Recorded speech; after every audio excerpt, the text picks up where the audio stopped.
This is Real Dilemma Podcast with Regina and Dorcas.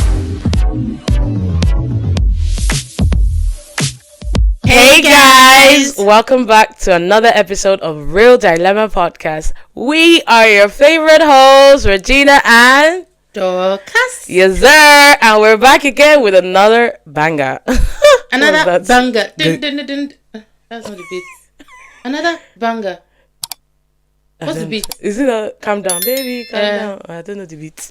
Okay. Yeah, we're back, guys. We're back. We're back again. All right. So, I'm lost. Let's start again. From the start? Yeah. Okay. Sorry.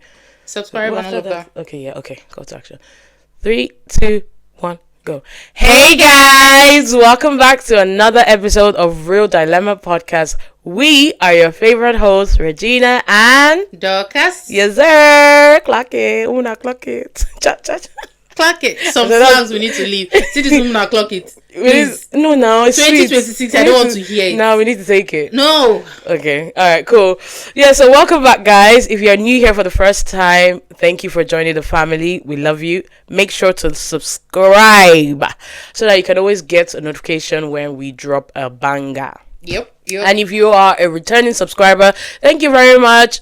And yeah, guys, welcome. Make sure to like this video, engage with the comment section, and share to your everybody, your loved ones, the people you don't like. If you sub anybody, just share it to them. You know, that's your way of passing your message across. You get what I mean? 100%. It's relatable. It's yeah. So today, where do we start? What's your word? Do you have a word? Oh yeah, so let's jump right into it. Yeah. Because our dear Regina here oh gosh does not have a word. I wasn't ministered to. No word came to mind. Exactly. Because she doesn't have a word, I decided that instead of saying a slang, yeah, I'm going to use a Gen Z slang so that we can learn. I thought you were going to take the word. No? Okay. Nah. I'm going to use a Gen Z slang. All so right. for those of you who are millennials, For those of you who are millennials, not those of us. No. Those of you who are millennials and older. Yeah. Just to keep up. Okay. You know, we need to clock it. Okay. I'm gonna clock it. Clock it. But I love that. Funny enough, the word, the Gen Z slang that I'm using today is very popular. Mm-hmm. And some people have this syndrome. What? The slang I am going with today is FOMO. Oh yeah. So if you are chatting with a Gen Z, or you know a Gen Z, and maybe you tell them you're doing something and they say FOMO. Oh my god, I've got FOMO. What does it mean, you say? It's an acronym, isn't it? It just means fear of missing out. Fear of missing out. One other one people say is IRL. In real life. In real life, guys, please. They're like, there Can are we just so many. speak English? There are so many. And it's funny because when people are typing, they actually type like that. Yeah, they type like that. IRL, I saw this person yesterday. IRL. Or even when they're talking IRL. What is that? Some people say lols. Lol, yeah. Yeah, that's like when you're talking. That gets me. It's like, and they say it with a straight face. That's what gets me. Yeah, it's one thing to type it. It's another thing to say it. Say it with a straight face. Lol. And it means laughing out loud. But you're saying you're like, lol. How are you laughing out loud? Just do the action. Why are you saying it? Look like lol. It is what it is. Let's get with the times, right? So all the mommies and daddies out there, when your kids are talking, so you can, understand what they're saying. Another one they say is 6, 7. No, that one is so irritating. It's not even anyway. That's not Gen Z slang, No, that's not slang. That goes like that's alpha. Alpha, yes. Then alphas are the ones saying that, but it's not even I don't want to go into research where it comes from. Then you understand. If your children are saying it, tell them to stop it. It's not a good thing. But anyway, it doesn't come from a good source. That's what some people say. But then some people say it's just. No, it's not. It's the guy that sang the song. If you watch him, he's a proclaimed Satanist. So it's just because of where it came. So it's the source and the source it came from, and that's what a lot of things that people say. We should really start deeping. Where is it coming from? We're not here to preach, but this life is spiritual, so let's be guided. That's what I would say. Do you know I have a no negative. I don't agree with that. Really? So yes, sometimes some things are spiritual, but if I'm saying it and I'm not using it and I'm not thinking about it in that way, I don't think it would affect me. Oh yes, it will. I don't think so. So, for instance, what can I use as an example now? Say, for instance, let's say 6-7. If people are saying 6-7 and they understand that it comes from someone who is quote unquote satanic, right? And they say it because they want to be satanic. Yeah. It's different from people who say because I don't think it's just a slang. so for me it's not about this, especially because it's the younger generation that are saying it. I'm not talking about you using it. Even me, I would never use it because now I understand where it comes from and I don't want to align myself with that. 67 is a number. If I'm using it as a number, that's what it's for. But to be using it as a slang, it's best for parents to be aware of the slangs that their children are saying because they are innocent. They are saying things because their friends are saying I'm not it. talking about kids now. Obviously, you But have to monitor even everything adults, that kids do. adults, because it seeps into your spirit. These are things that seeps. You don't know. Like I was watching the guy talk, and he was like, a lot of things it does is incantations or whatever. It's an interview online. You can search if you want. I didn't go into it. It's just the clips that I saw, and I was like, this is why we need to pay attention to certain things and not just jump on things because we might see it as I'm saying it out of a pure heart, but these are things that are seeping into your spirit. But at the same time, and you don't know how it will manifest. I also feel like if you feel that way, if you have that belief that those things that can seep into your spirit, I feel like it will seep into your spirit. No, because I feel like it's what you believe that works for you. So if I don't believe that X, Y, and Z is X, Y, and Z, I don't think it would affect me. That's how I think. That's how when it comes to those slangs, so that's how I say it. It's because slangs, as for me, it's just even music. For example, there's a song that I don't listen to. I will not listen to, or if I hear it play, I just like that song, Anxiety. I would never. My children know if it comes on, change it. Because for me, you're proclaiming things into your life. You're saying things. These are things that, if you're looking at it just on a surface level, it's like, oh, it's just a song. It's cutesy. But we still need to be careful. We're not perfect, but the little things that we grab on, we should be careful. That's just the spiritual side of me talking. Yeah, anyway, but so. I don't see that way, to be honest. Sometimes I say things like, you know how they say your faith works for you. So yes, we are both Christians, but if I'm praying for something and but I does don't that have mean that you faith, should now? Fair enough, you have a faith and it works for you. Does that mean you should follow and be saying certain things that you know that, or even if you don't know? If it doesn't sit right in your spirit, you shouldn't do it, right? No, So let's say you know that, okay, you believe that it won't work against you. You are now saying it because you believe that. Not because I believe that.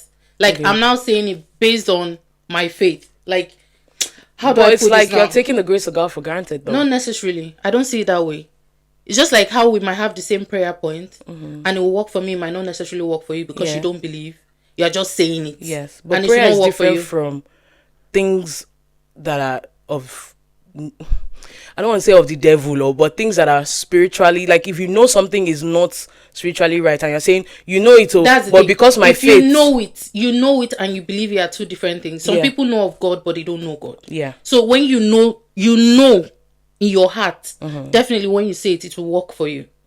But if you don't believe it, I don't believe it, but I still wouldn't say it. So that's what I'm saying. For me, I don't believe, some people say, juju and stuff like that. Yes, it's real. It's a real thing. I believe it's real as well, yes. Yes. But because I know that I have God, I will never even dwell on it because it's not something that I believe will happen to me. But I'm going to be making sure that I'm doing the right thing and making sure I'm not putting myself in a firing line. I understand. Do you understand it? So that's the same thing for this whole thing. I just see it as, once I know something is not right with my spirit, even though I know that God got me, I still have to be careful of how do you get me? Because look at Job in the Bible. He was the most righteous man, but God allowed the devil to tempt him. Do you get what to test him? So you might say, I have faith. God got me. And then you put yourself in a line and your faith, or something happens and then you're now blaming God. No, I don't say. But then how do you pick and choose which or what you say and don't say? Because it's not picking there and are so many secular songs. It's a lot of, that's what I say, that we sing or we say. Perfect. So that's what I'm saying. Because it's just vibes. Yes. You are not dipping it as much as you are dipping certain things. Exactly. So for me now, so how does that work? It's now left to you as an individual. My sister, for example, she's a lot more spiritual than I am in terms of, like, there are certain things that even I'm like, calm down now, but that's her.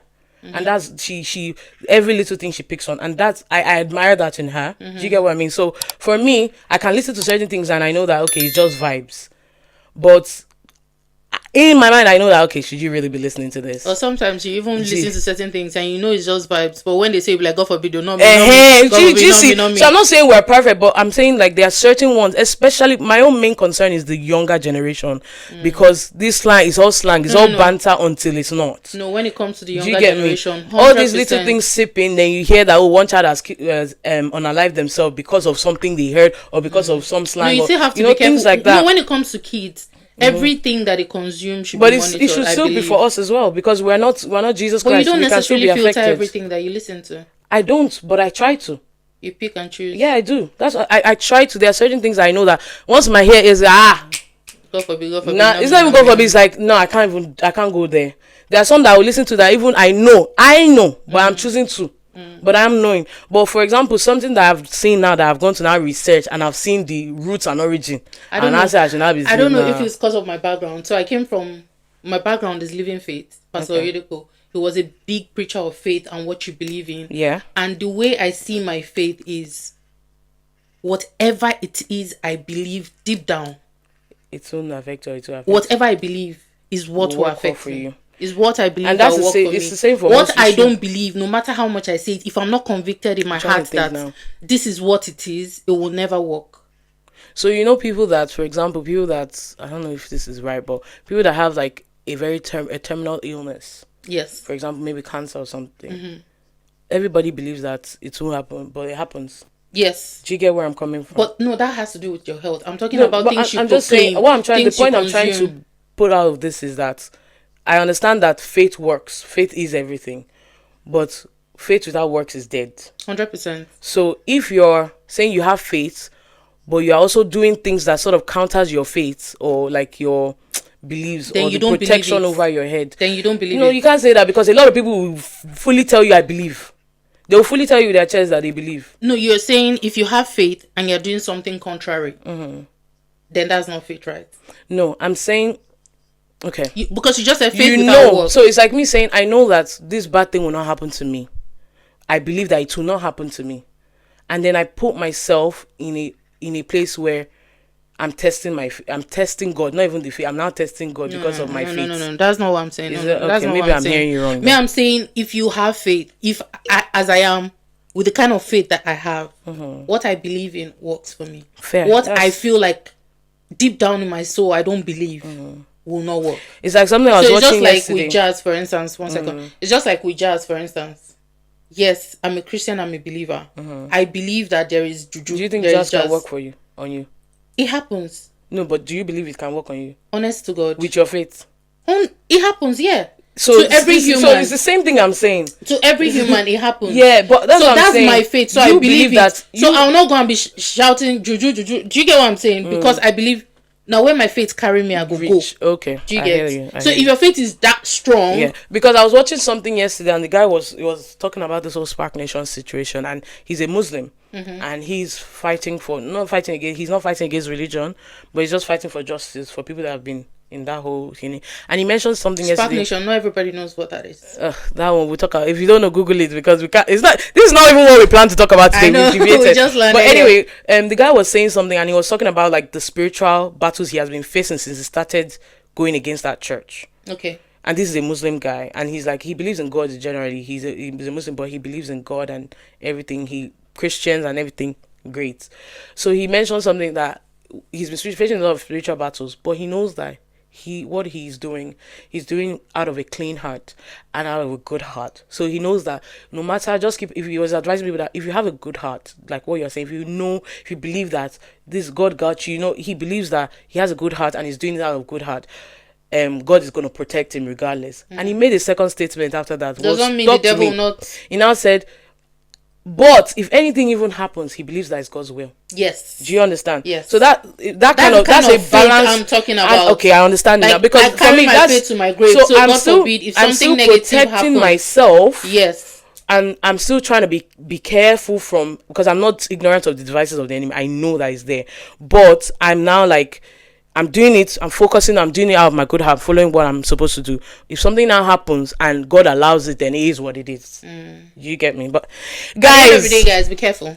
Be careful of what you say. Be careful. Slang is not slang, but still be careful and just we've not even gone into the topic of today. Oh, not clocking. Even this clocking, where will you get it from? See, there's so many things. A lot of things we've not researched about. Yeah, we just say God help us, God please. help us. That's all we can say. But anyway, let's get into. We've done word of the day. Yeah, right? we've done slang of the day. It's Gen Z slang that took us here. It's Gen Z slang that took us here, right? I love it, guys. If you have any things to say, drop your comments and give us your own input as well about what we just spoke about. I say, if my sister sees this episode, she will so argue with me. She believe like when we have this conversation, she's always like on your side, and I'm like, yeah. It is what it is. We live to learn, innit? Nobody's perfect, so right. We're all living to learn. So today, what are we actually here to talk about? What are we here to talk about, my people? So we're going to be talking about a dilemma. Yes. The dilemma is surrounding more on women and can a woman have it all in a sense? Yo, can we? Can a woman have it all, especially in this 2025? So I'll read out what this dilemma says, and then we'll go into it. Let's have it. So I've got two, but I'll read that one out depending on what time. So the first one is Amara. She's 34 years old, a thriving tech CEO, earning at the top 5% of women in her field. She has a career. She has the money and the influence, but she also wants marriage and children. And every man she dates eventually says, "You are too busy. You don't make time for our relationship or a relationship." One man even told her that a woman cannot be more successful than her husband. This is wild. What does that mean? So she's now asking and wondering, do I have to dim my ambition just to have a family? That's the question. Do you dim your ambition just to have a family?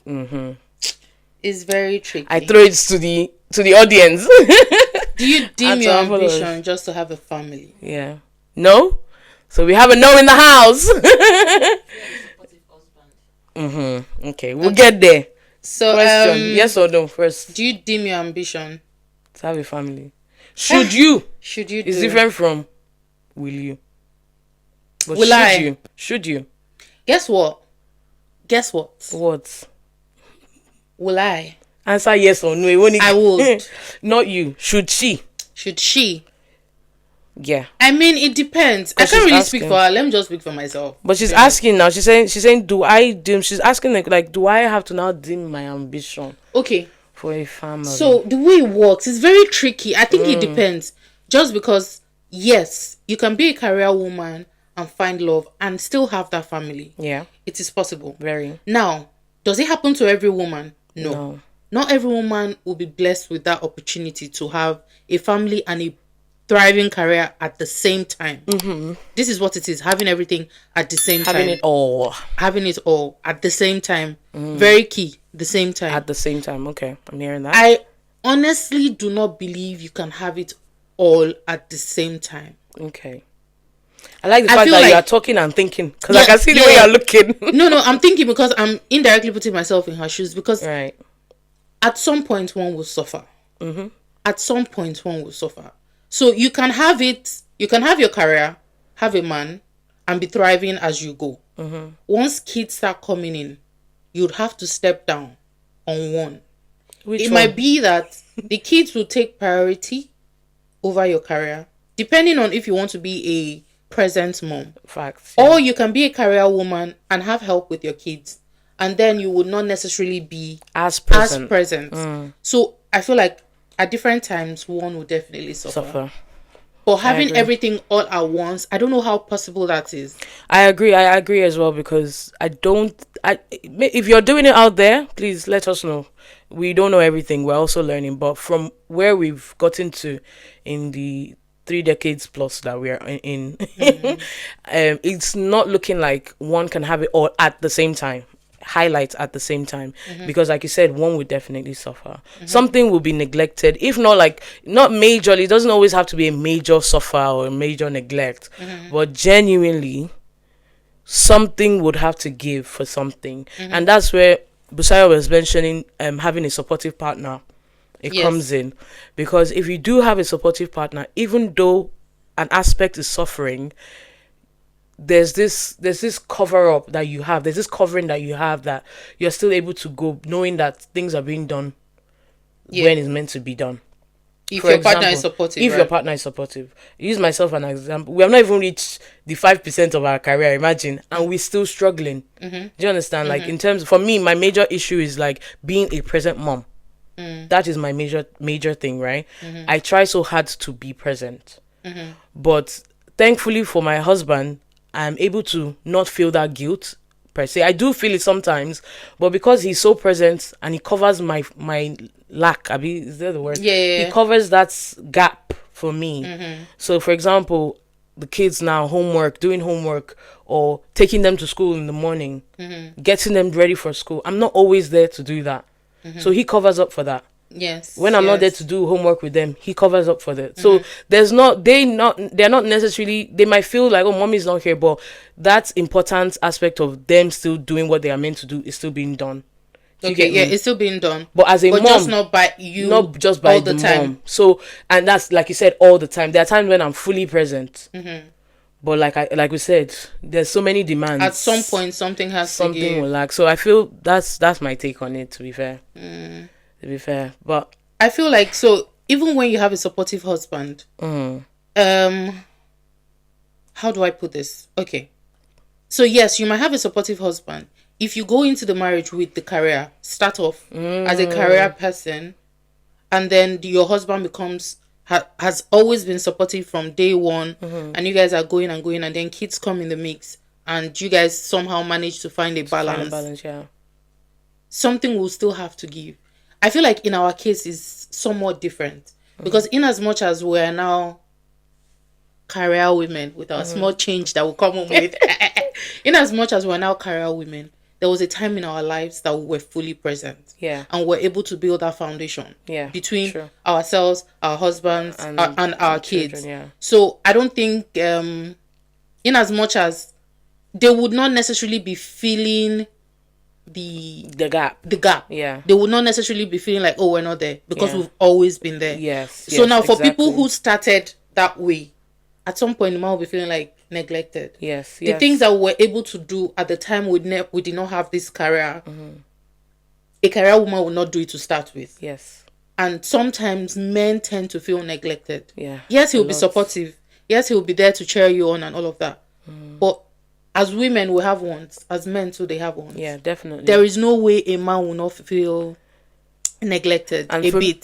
Just to go on from what you're saying, for me, that's where I feel that intentionality is very important as a woman.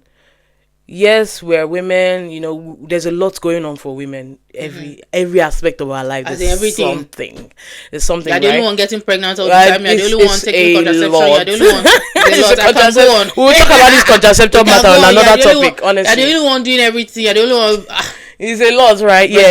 But like you said, we should, in as much as we're career women, especially for those that are career, because there are women that choose to be stay-at-home moms, which is great. As a career woman getting it, we also need to be very intentional and try our very best to be there. What I find is that sometimes as a career woman, and you trying to be intentional and be there for your kids, be there for your husband, be there for your job, it might not even be a job. Some people, they call themselves CEOs. Some people are actually women. CEOs, and their job or career gives them that flexibility. At the end of the day, as a human, I feel like you get pulled in different directions. That you get exhausted. Because you're trying to do everything. You're trying to, meet everybody at their need. I think it's just life, man. Because you're right. Because it can be exhausting. I feel exhausted trying to do everything because at once. I tend to want to make sure nothing lacks. Especially with me and my husband. I've said this thing before in that podcast that I know they use my relationship with my husband play, because I really understand that there's going to come a time where these kids are gone to wherever, school, marriage, and it's just going to be left with me and him. God's grace, God's willing. We don't kill each other before then. But like that's is always at the back of my mind. So that's what fuels my intentionality with him. So in as much as I'm being put, that's why this human body that we have and our mind is so powerful. It is. We feel tired a lot, but we can really stretch ourselves. I'm not saying you should, because if you know you're tired, please take rest, because it's very easy to now bye. You get me? Because you're always trying to. So, but if you do have the grace and the strength, try and do it, because you don't want to now look back and say, oh, I put all my energy in my career, I neglected my partner, I feel or like my children, or I put all my energy in my children, or put all my energy in my husband, I neglected this. It's just so hard, man. We can't have it, really, because you don't want to regret anything. You don't want to regret not doing that career. And doing it to your full potential. You don't want to regret not spending time with your family. 100%. So where? You can do it all. I think it's very tricky. So yeah, doing it all at the same time, finding time for yourself. Yeah. So imagine doing it all, trying to find that balance. You're this, you're that, you're this, you're that. But what about you? Ooh, that's another angle. Because what yes, about you? You as a woman, you still need to put yourself first. Sometimes you now find that because you're trying to do it all, you neglect, and then you're transferring aggressions because you're overwhelmed. You're overstimulated. That's why we always talk about self-care and friends. See this friend, we still go back to friendship. You need your tribe, because when that time comes that you need to de unwind and everything, and maybe obviously because you've been pouring so much into your partner, your children, your career, you need that time out to just be around people that will pour into you as well. I'm not saying your family can't, but to be honest, it's always different. Do you get me? When you're with your tribe and you're just woo-sighing. That's so beautiful. Let's just go back to her quickly, because she made a point that I was like, what? Because she said that some of the men that she because she's not even married. She's not married. She wants marriage, but she has a thriving career. So her issue now is the fact that it's so hard. I'm guessing she's Nigerian because it's Amara. So it's so hard for her to find a man that would support her career and not feel threatened. Because she said even one man told her that a woman cannot be more successful. Sentence? In that sentence, no. A woman can be more successful. Period. A woman can have it all. Period. My only issue with doing it all and having it all is I feel like there is time for everything. That's how I feel personally. I know that career independent women will come for me. That's how I feel personally. I feel like there is time for everything. There is time to wake up, time to sleep. So if you've been a career woman, Amara, so far, I feel like once a man is coming into the picture, he can be supportive, but know that you would have to find time for him. So you're not necessarily deeming your ambition. Your ambition will always be there and should be there. Yes. But I think where Dorcas is coming from is there are phases in life. And when you're entering different phases, you need to be ready to adapt to the phase without still giving up on who you are. And it's easier said than done. Trust me, it's easier said than done, but it's still something that has to be said, and you need to be hearing it, because when you find that man that is all about you and supports you, then you go into it, your career will always be there, especially the fact that you've built yourself up to be the 5%. Trust me, you are very valuable. Most likely you are very valuable. Let me even tell you something. This life is give and take. You see, as a career woman, right, you're trying to get married, you're trying to do all of those things. Let's flip the script. You're married to a career man, and let's say you are not as career. No, not like you don't have a career, but he is more of the career person and he's earning more and all of that. If he does not, to an extent, let's say to an extent, let's flip the script. You're trying to get married to a career man and you don't work, for instance. I know, nowadays is women are taking over the world, which is good. You're marrying a man who is always busy, always working. Any man who is trying to get married, you would hope that he's making space for you. Facts. Just the same way you should make space for the man. For them. Because men too have feelings, basically.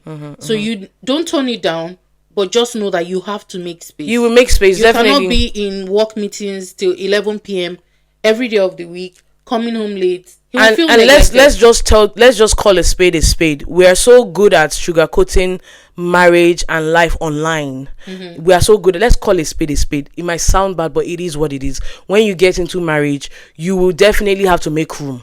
100%. Because you've always been about you and your career. Now you need to make room for a man, and that's one. When kids now come, see that your career, I'm not saying it to end, but you will need to now adjust. It's like adding another equation to it. Even if it's for like 2, 3, 4 years of that child's life, you will need to adjust a bit before you are fully back to your career mode. So it's okay, and it's okay. That's the point I'm trying to make. It's okay. People are so quick to talk down on that aspect of marriage. It's fine for women to adapt. It's fine for men to adapt. Yes. When you go into, it's a new phase of your life, so it's okay, girl. Don't feel bad, but just make sure your ambition is still there, and God willing, you get so it's not all these nonsense men that are saying you can't be successful than your husband. Don't look at those. Go and find, in fact, for your level self, you should be looking at men that are also either on your level or even higher. More.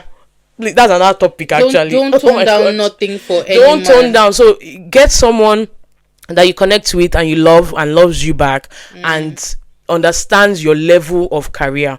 If you go and get some man that is still doing one menial job, the insecurity, there are men that might be able to manage self-esteem, but trust me, that insecurity will still creep up. So I would actually love us, we don't want to go too much into it anymore, but I'd love us to have a man on this topic, because I want to ask men this question. If you're a man out there, you can drop your comments about that question she asked about a woman being more successful than a man or than their husband.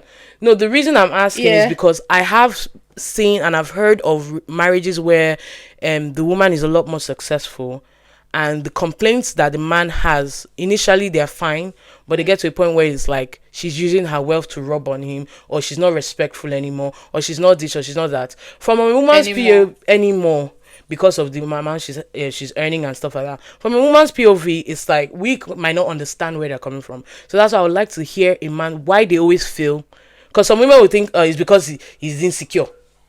To be honest, some of them are insecure. Yes. And also, some women, once they start making way more, that's the point. Unconsciously, they start to talk like a boss. Exactly. You talk like a boss where you work. Unconsciously for you're talking to your husband like he's one of your staff. Unconsciously, we do that. Yes, definitely. So that's. But when your man now tells you, I don't like how you're speaking to me. You're speaking to me like I'm your staff or something. You see it Clock it and be like, oh, no vex. Exactly. Apologize and because there's that conversation I've had with my husband and his friends, and I've said to him that there are women out there that earn a lot of money and they respect their husband like man. You never know the woman is making more. You never know. For the longest, I'm sorry, but when we first got married, I was earning a lot more than my husband. You see the way the table has switched. He's earning like 3 times what I'm earning now. And if I was that type of a woman back then, God knows what would have happened by now. 100%. Do you get what I mean? So it's just going back to say, life is not always one way. Things happen ups and downs, especially in marriage. 1 minute you're earning more than your husband, next minute you're earning more. Sometimes both of you are flat. Sometimes it's just life. You get what I mean? So it's good to always be very cautious. And it's because of that we have questions like this. Yes, ma'am. It's because of that we have scenarios like this and questions like this and arguments online of a woman should, and a man should not. All these like Gen Zs and all of you. Sorry to bring Toke into this, but you guys need to watch what you listen to online, because true, that's what it is. They tell you, no, you don't need a man, you don't need this.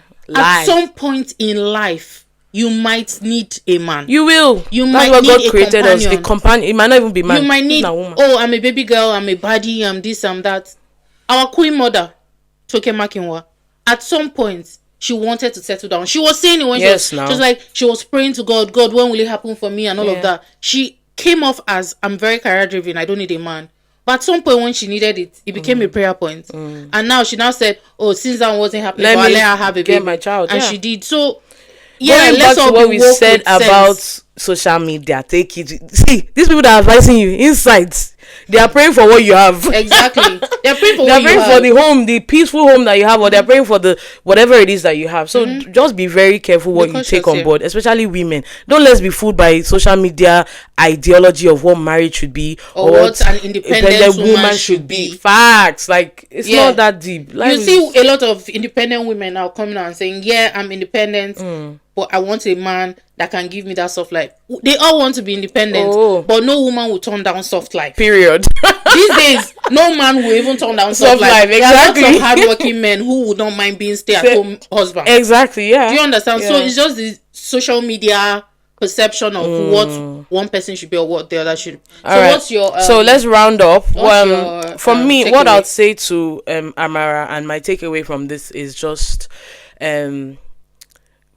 find, or however you are going to get a man, but don't focus too much on the deeming yourself, because you should never deem yourself. 100%. Just see it as, I'm entering a new phase. Yeah. When you do get that man, I'm entering a new phase, and I'm open to whatever comes with it.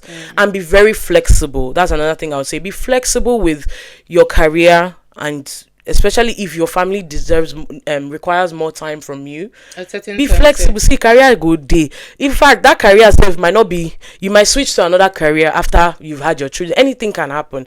But so just, if that's what you truly want, family, husband, children, go for it. But pray to God to give you a good, supportive man. Yes, that's important. Yeah. My takeaway is there are some men who would stand by you and have you be in the spotlight and have that career and then be a stay-at-home dad. Yeah. Not every man would do that. If who you love is able to do that for you, you go, girl, because that's what will work for you and your family. Yes. But if you're not finding that, and you're finding love in places where the man is not ready to do that, at the end of the day, it's up to you and your priority. Which do I want right now? What's more important? Yeah. Which do I want right now? Period. From where I'm sitting, you can do it all, but just know that at some point it's give and take. Things will at some change. point one has to give. At some point one will suffer. It's just what it is. Period. Well said. Period. And on that note, we'll bring this episode to a close. Hope you guys had a fantastic time with us, because we really enjoyed it. In fact, from when we started talking about spiritual things to Amara's case, we enjoyed this episode, and we hope that you enjoyed it as much as we did. If you've gotten to this point of this episode, please don't forget to like, comment, subscribe, share this video. I believe this topic would really encourage a lot of people and will help a lot of people out there. Hopefully, because people are going through things. So share this video, and yes, stay tuned. Come back again next week or whenever we post another video. We are not promising anymore, because life is life. Life is life. We're mommies, we're working, we're everything. Yes, we're trying to have it all. We're trying to have it and all. even have this podcast. And guess what? The podcast suffers sometimes. Yes, you see, we can't have it all, because we want this podcast to blow. We want this podcast to earn us money. Can we sit on the couch every week? No. So yes, please, do everything, and we love you guys. We'll see you on our next episode. Love always. Bye. Mwah.